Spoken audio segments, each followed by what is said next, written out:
Nails, fails, and some prevails by Polish Blissfully.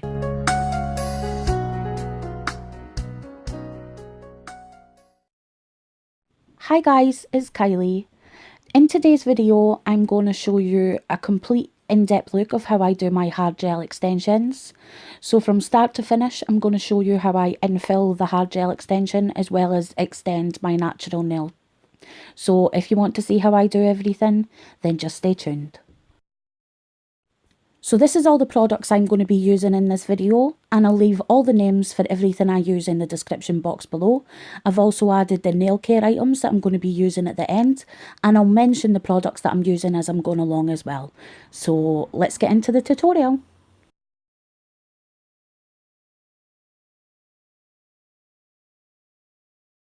So the first step I like to do is remove all my old nail polish, and it's just normal nail polish, so I'm going to be using some Sally Hansen, and I'm going to remove all that from all the nails, and I'll get right back to you. Then the next step is I'm going to be taking my e-file, and I'm going to be using the 100 grit sanding band, and I'm just focusing on the hard gel. I'm not touching my natural nail at all. So what I'm going to do is, because it cracked, I'm going to have to remove the whole lot. Normally I would just do sort of like a fix and fill type thing, but since it cracked, I'm going to remove it all. So the step that I'm going to take is I'm going to gently use this sanding band to remove the bulk of the product, and once I get to about the last layer, I'm going to leave it.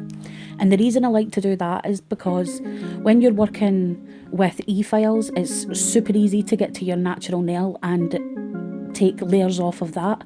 So if you leave like a layer of gel, this is your safety net to make sure you're not going to touch that natural nail.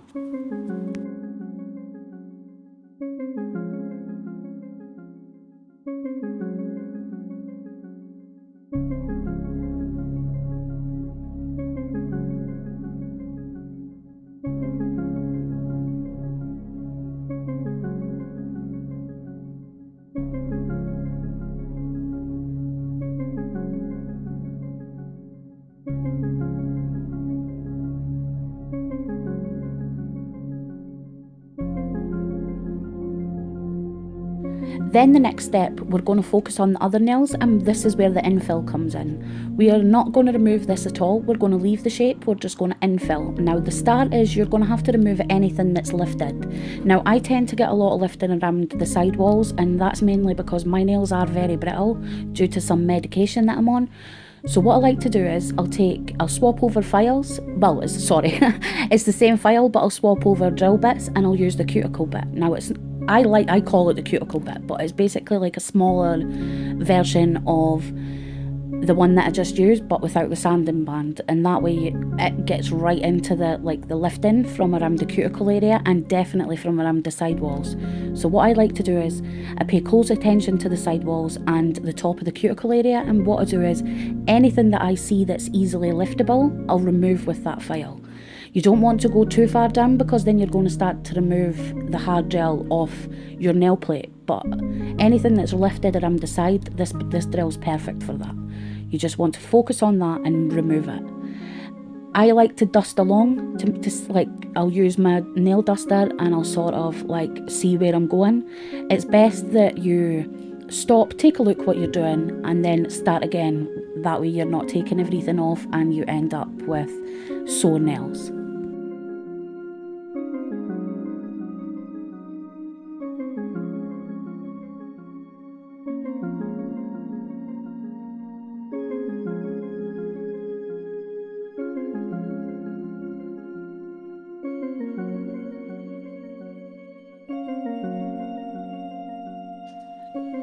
Now I'm going to take my little scrubbing brush, and I'm going to remove any dust from around my nails, and I'm going to take a look at the nails, and I've obviously saw that it needs a little bit of attention, and I'm going to go back in.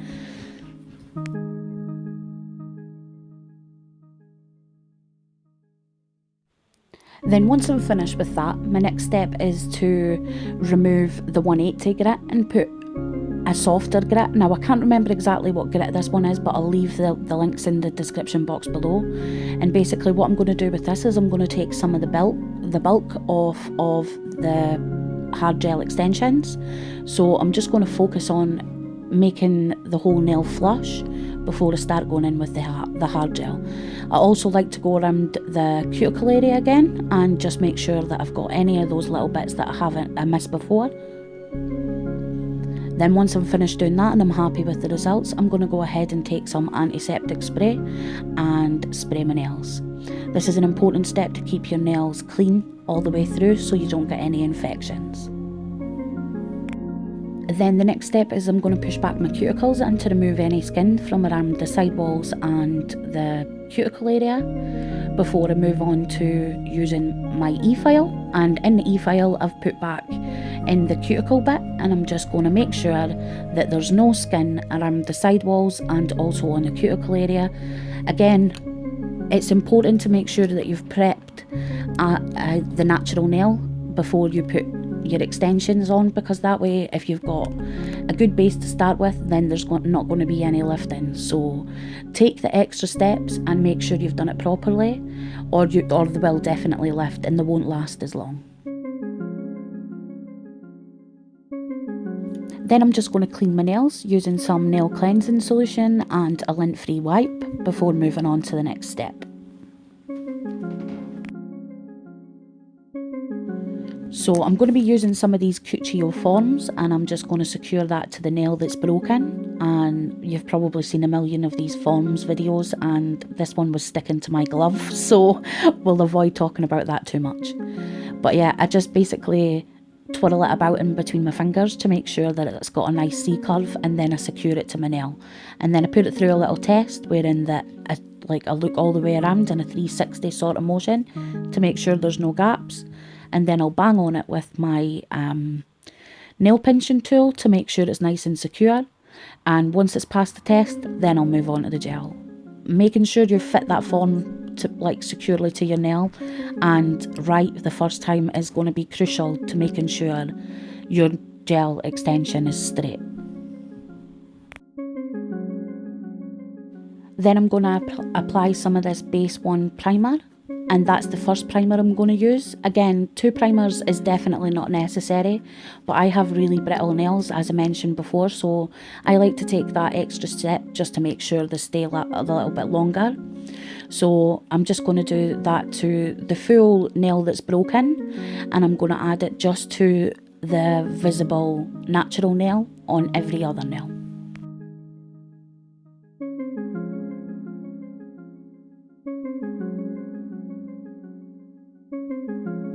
Then I'm going to do the same with the next acid-free primer, just to make sure everything lasts. And again, this one is definitely not necessary, but better safe than sorry, right?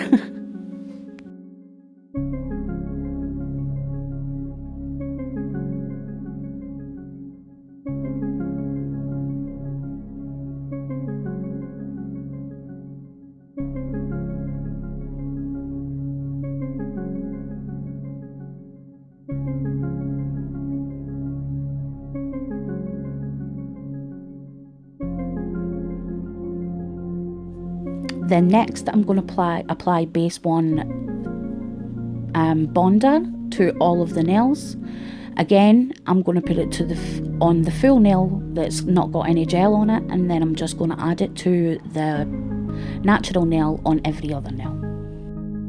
Then using a silicone tool, I'm just going to clean up around the cuticles before popping those nails into a UV light for 2 minutes. Then I'm going to take my size 6 kolinsky brush, and I'm also going to be using the Cover Pink gel, and I'm just going to start doing a little infill on the nails that have got the hard gel. So I'm just basically going to make sure I've put enough gel, and obviously you're going to want to do it in different coats. I ended up doing 3 coats, I think.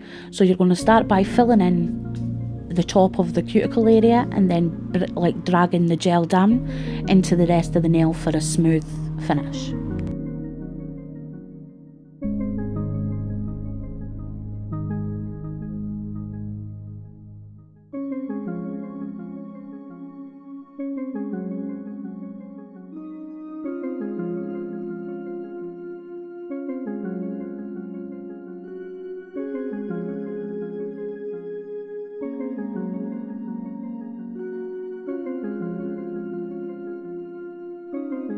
Then we're going to use the silicone tool again and just clean up around the cuticles before popping that into a UV lamp for another 2 minutes. You're going to want to make sure you dry every coat in between each layer. Now I'm going to start building the nail that got broke, and obviously because it's got no gel on it at all, we're going to have to start from scratch. So what I like to do is, with the first layer, I smooth out the natural nail plate by, the thing with gel is you don't want to touch your brush to the gel too much. You want to sort of let the gel move on its own. It's great at self-leveling, and the thing that with it being such high viscosity is it's not going to go anywhere. So wherever you put it, it's going to stay. So the whole point is, as you can see here, I like to make sort of a little box and fill the box in with gel. Sorry, I'm not that great at describing it, but as you can see here, I've sort of made a little box, and I'm just going to start slowly filling that in, allowing each layer to dry in a UV lamp for 2 minutes.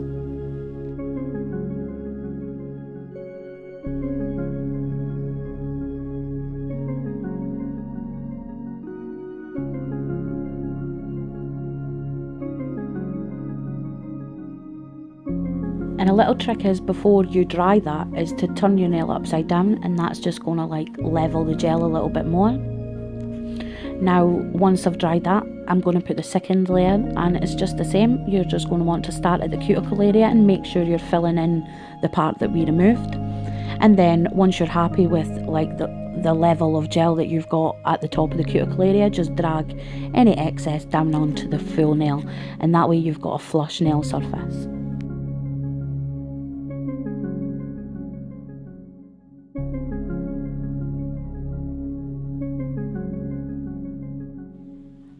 And then we're going to do the second coat, and I've sped up this process, and it's just the same as the first time. We're going to just focus on the shape that we're building, and layer by layer we're going to build up the strength of that nail. Again, we're just going to manipulate that gel so it's nice and smooth on the nail, and the thing is, if you get it right the first time, you're not going to have a whole lot of filing to do.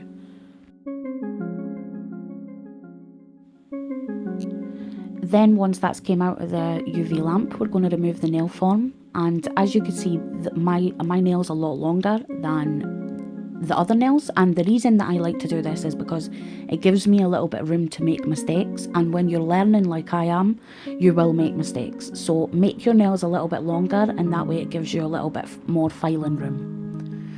So now I'm just adding the next layer of gel, and this is just going to add a lot more strength to the nail. And again, the same as we did before, we're just going to slowly bring that brush and manipulate that gel down the whole nail for a nice smooth finish. And if you see any lumps and dents, this is your opportunity to just grab a little bit more gel and fix it.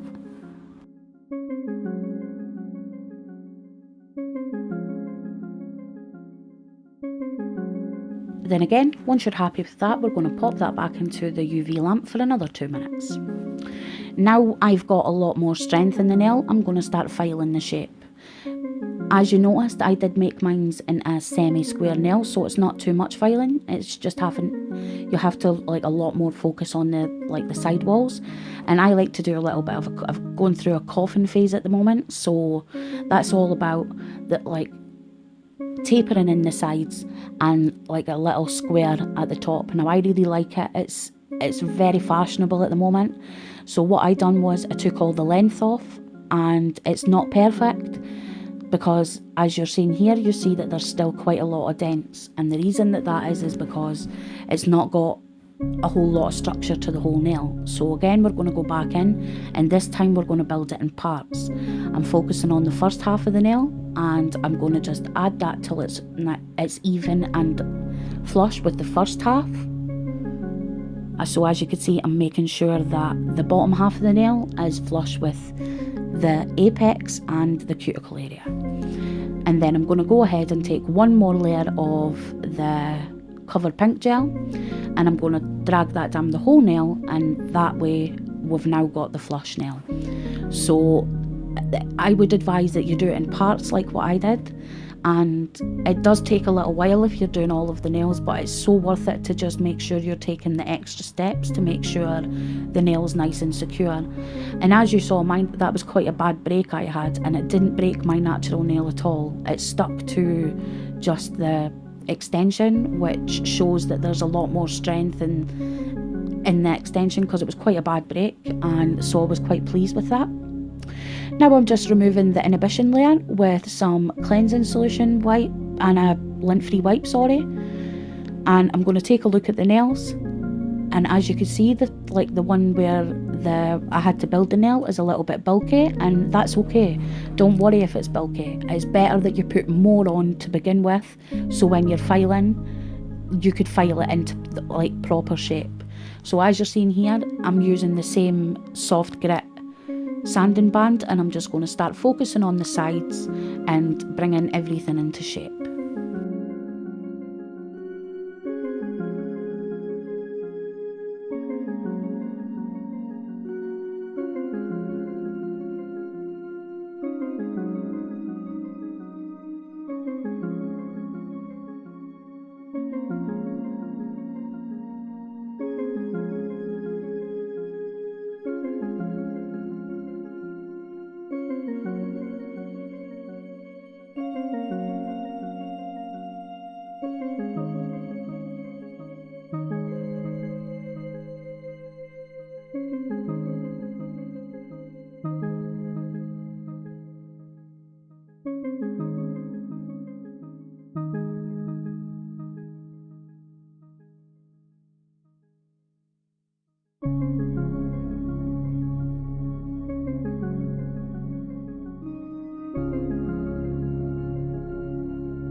And then once I'm finished with that, again, I'm going to take my little nail brush and I'm going to brush off any of that dust and clean my desk because it's everywhere.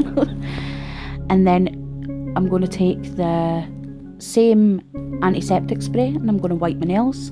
Then I'm going to be taking this hand cream. I got it from a friend. It's Leoctane, I think it's called. Nice and thick. It's so nice. I think I'm going to have to buy the full size. So I'm going to put that on my nails in a fairly big, more than a pea-size shape, and I'm just going to rub that into the cuticle areas and bring back any moisture that we took out from all of that acetone and all that drilling and things like that. So then now I'm taking this, I love this stuff, it's the Baroness X matte cuticle balm. It smells fantastic. I got mine in peppermint. I'm going to take a nice amount of that and I'm going to just rub that around the whole nail and including the back as well.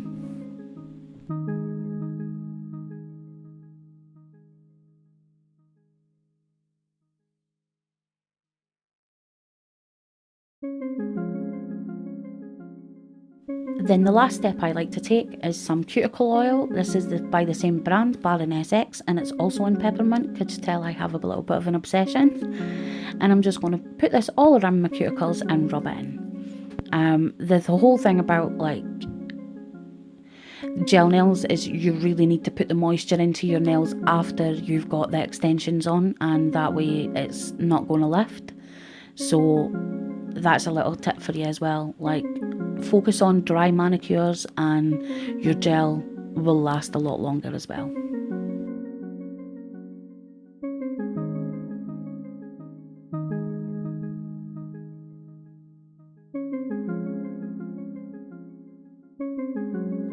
that's it. It really is a little bit of a long video, guys, but I really wanted to take a chance to like show you every step. I've had a lot of people ask me how is your nails so long? Well, they're not actually my nails, but I'm not going to tell anybody if you don't. So yeah, I really hope you enjoyed this video, guys. Thank you so much for watching. See you next time. Bye.